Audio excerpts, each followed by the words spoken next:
విభజన చట్టంలోని ప్రతి హామీ నెరవేరేంత వరకు పోరాడతామన్నారు వైఎస్ఆర్సీపీ పార్లమెంటరీ నేత మేకపాటి రాజమోహన్ రెడ్డి.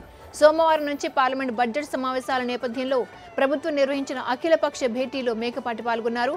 రాజధాని నిర్మాణం కోసం ఇష్టానుసారం భూములు లాక్కుంటే ఊరుకోబోమంటున్న మేకపాటితో మా ప్రతినిధి వెంకటేష్ ఫేస్ టు ఫేస్. సమావేశాల నేపథ్యంలో కేంద్ర ప్రభుత్వం అఖిలపక్ష సమావేశం నిర్వహించింది. అఖిలపక్ష సమావేశానికి YSR Congress party parliamentary party నేత మేకపాటి రాజమోహన్ రెడ్డి హాజరయ్యారు. ప్రస్తుతం మనతో సార్, అఖిలపక్ష సమావేశం కేంద్ర ప్రభుత్వం నిర్వహించింది. ఈ అంశాలు ప్రధానంగా చర్చకు వచ్చే సమావేశంలో ఈ ఆంధ్రప్రదేశ్ రాష్ట్ర విభజన చట్టంలో పొందుపరిచినటువంటి విషయాలన్నీ కూడా కొత్త మీ గవర్నమెంట్ ఆఫ్ ఇండియా పాటించవలసిన అవసరం ఉంది. అలాగే ముందు స్పెషల్ స్టేటస్ అని ఇస్తామని ఆ రోజు ప్రధానమంత్రి గారు రాజ్యసభలో చెప్పారు, మన్మోహన్ సింగ్ గారు, ఆనాటి ప్రధానమంత్రి గారు. అందువల్ల ఇప్పుడు ఎన్ని ఇబ్బందులు కుంటి చాకులని చెప్పకుండా తప్పనిసరిగా మీరు అది పాటించాలి.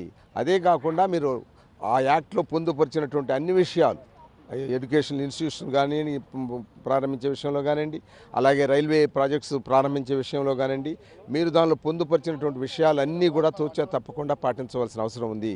ఈరోజు కొత్త రాష్ట్రం ఆంధ్రప్రదేశ్ రాష్ట్రం అన్ని విధాల ఇబ్బందుల్లో ఉంది. ఆ రోజు మీరు చెప్పినట్లుగా ఇప్పుడు ఉదాహరణకి మనం ఈ మధ్యనే హుదూద్ తుఫాన్ వచ్చి 4 జిల్లాలు ఇబ్బందులు పడ్డాయి. Visakhapatnam, Srikakulam, Vizianagaram and part of east Godavari కూడా. మిగతా చోట్ల రాయలసీమ, నెల్లూరు, ప్రకాశం జిల్లాలో చాలా కరువు పరిస్థితులు ఏర్పడినాయి. నార్త్ ఈస్ట్ మాన్సూన్ ఈశాన్య ఋతుపవనాలు పూర్తిగా ఫెయిల్ అయినందువల్ల, అసలు భూగర్భ జలాలు అడుగంటిపోయినందువల్ల మంచినీటి కొరత కూడా విపరీతంగా ఉంది. సాగునీరే కాదు, మంచినీరు కూడా చాలా ఇబ్బందుల్లో ఉన్నటువంటి పరిస్థితుల్లో మీరు ఈ రాష్ట్రాన్ని, కొత్త రాష్ట్రాన్ని అన్ని విధాలా మీరు ఆదుకోవాలి. మరి క్యాపిటల్ కట్టేదానికి కూడా మీరు పూర్తిగా సహకరించాలి.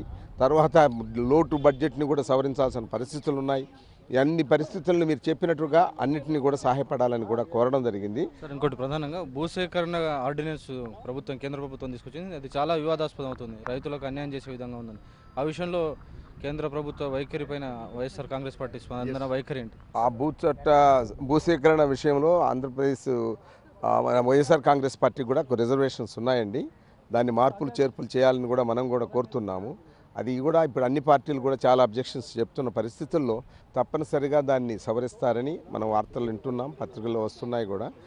అందరికీ ఆమోదయోగ్యంగా ఉండేటట్టు ఎన్డీఏ ప్రభుత్వం దాన్ని సవరించి తీసుకొచ్చినట్లయితే తప్పనిసరిగా ఆమోదిస్తాం అందరం కూడా.